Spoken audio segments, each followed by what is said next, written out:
whether or not such things as wolves, the top predators, can limit their prey, or whether the forage upon which that prey feeds limits their numbers, and therefore they limit the prey. In fact, wolves were intended to remain in the entire state of Wyoming henceforth, but that would be where if an experimental wolf showed up, it would be treated as part of that population. So I hope that we're going to see them tomorrow morning, and it is going to be as nice in the morning as it is right now. Forecast is for 50% chance of rain tonight, 70% chance of snow in the morning, with I think up to as much as 45 miles an hour of wind up on the ridges. So bundle up, wear your warmies and your everything that will protect you.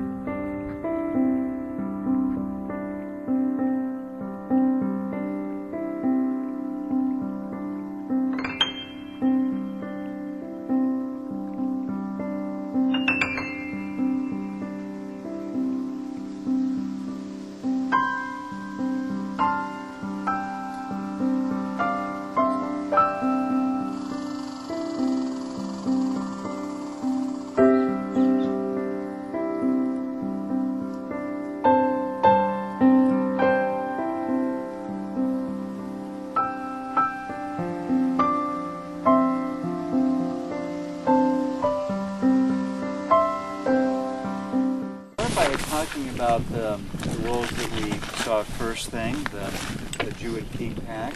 There were 7 adults in that group. In total, there's 9 adult wolves in the Druid pack, so we saw 7 of the 9, and they have 9 pups. The other light-colored wolf that was in that group would be 42, the alpha female. She had a uniform medium gray color, to me like the shade of gray flannel underwear. She is also 8.5 years old, and she's special because she is one of the last of the 2 surviving Canadian wolves. So she and her sister, 41, are still alive out of the 31 wolves that were brought down from Canada in 95 and 96. Her batch of wolves was captured in northern British Columbia in January of 96. The Crystal Creek pack had taken over Lamar Valley in the spring of 95, and then in the spring of 96 the Druid wolves were released just a mile down the road from behind the Lamar Ranger Station. The end result was, after an encounter, the alpha male of the Crystal Creek wolf was dead, apparently killed by the Druid wolves. The surviving members of the Crystal Creek pack abandoned Lamar Valley. They retreated to the southern end of their territory and settled there. That's known as Pelican Valley, just north of Lake Yellowstone. And they did very well there, despite the fact that during the winter, due to deep snow and other factors, there's almost no elk there. Unlike Lamar Valley, this is the wintering area for thousands of elk. Maybe that was the prime reason why the Druid wolves wanted this territory, and they were willing to fight for it. The Crystal Creek wolves in the wintertime, their main prey by default has to be bison. There's virtually no elk there in the winter, and bison are much more dangerous to try to kill. It's certainly possible for wolves to live off of bison and successfully hunt them, but it's far riskier. For example, last March, some people with the Wolf Project saw a 12-hour fight between the wolves down there and a bison bull. During the fight, the bison killed one of the wolves, broke the leg of a second wolf, and injured a third and a fourth one. But after 12 hours, the surviving members of the pack managed to kill the bison. So that's an example of how difficult it could be. It would be like if we were in an Ice Age village and we were hungry and the only thing nearby was a mammoth. In theory, we could kill it, but in practice, probably some of us would be killed or at least injured. So the Druid wolves have it much easier up here where there's thousands of elk for them to hunt in the wintertime. Now, as the years went by, the Druid wolves thrived in Lamar Valley, and the Crystal Creek wolves were doing pretty well down in Pelican Valley despite some disadvantages.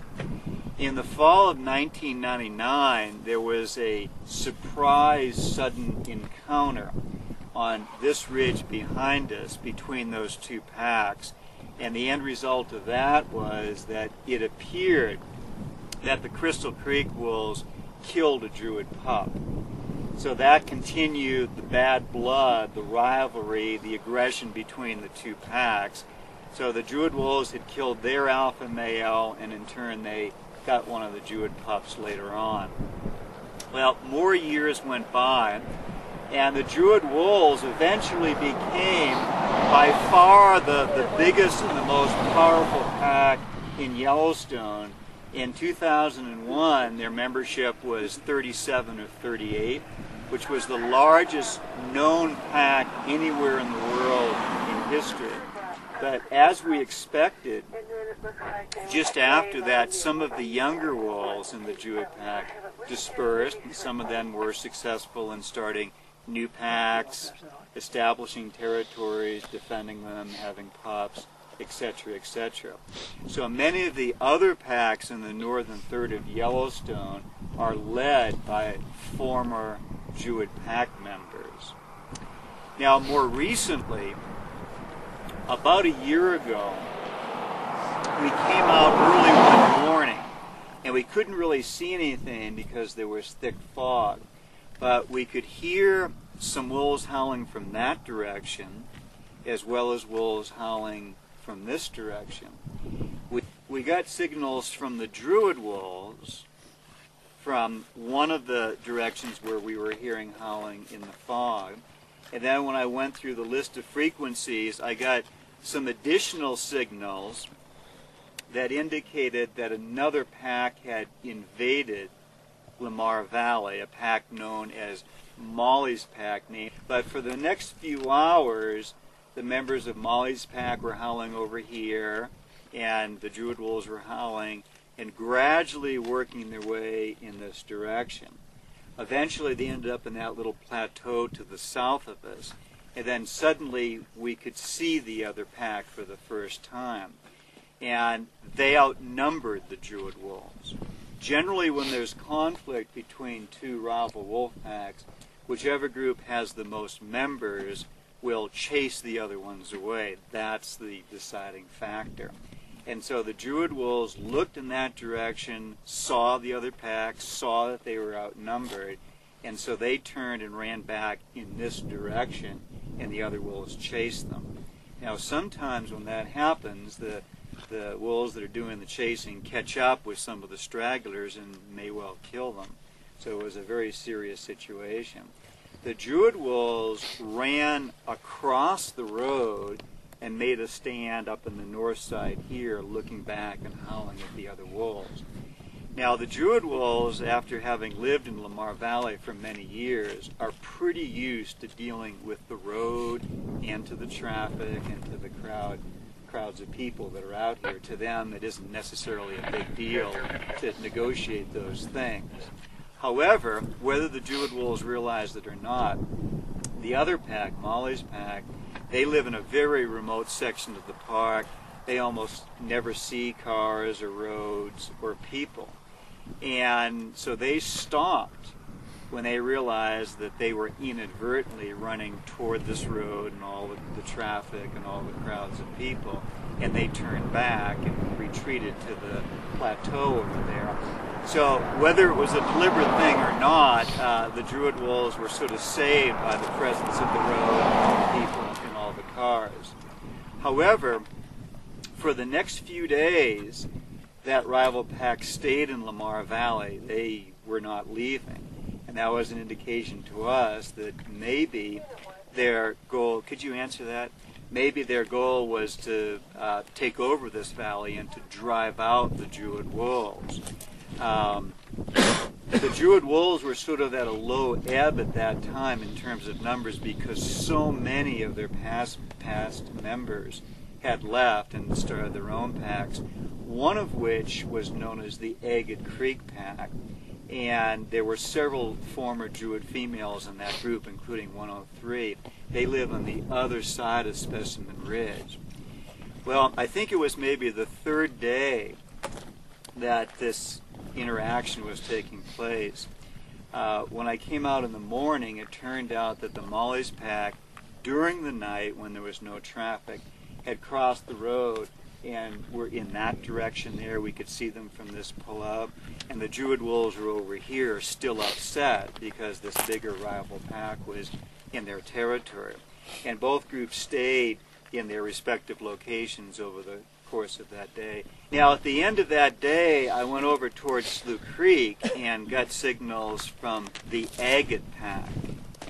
And just as it was getting too dark to see, the Agate wolves were moving toward the campground road, moving in an easterly direction, which meant if they continued that way, sometime during the night they would go directly toward where I knew the Molly's pack wolves were bedded down on that ridge there. What took place during the night was that the Agate pack, by accident, ran directly into Molly's pack and chased them out of Lamar Valley, inadvertently doing their relatives, the Druid Peak wolves, a favor. And for the Molly's pack, they did the correct decision by abandoning Lamar Valley. They probably were very distressed by being outflanked by another pack that they didn't even know was here. So I'm sure they were very much concentrating on the Druid wolves being east of them, and suddenly for them to be chased by some wolves that came up without any warning from the west side was something that really scared them. So accidentally, inadvertently, the relatives of the Druid pack were the ones that helped them out by driving Molly's pack back to their home base to the south. We thought that was going to be the end of the story, but it wasn't, because a few days later we began to see a few stray wolves in Lamar. One here, maybe two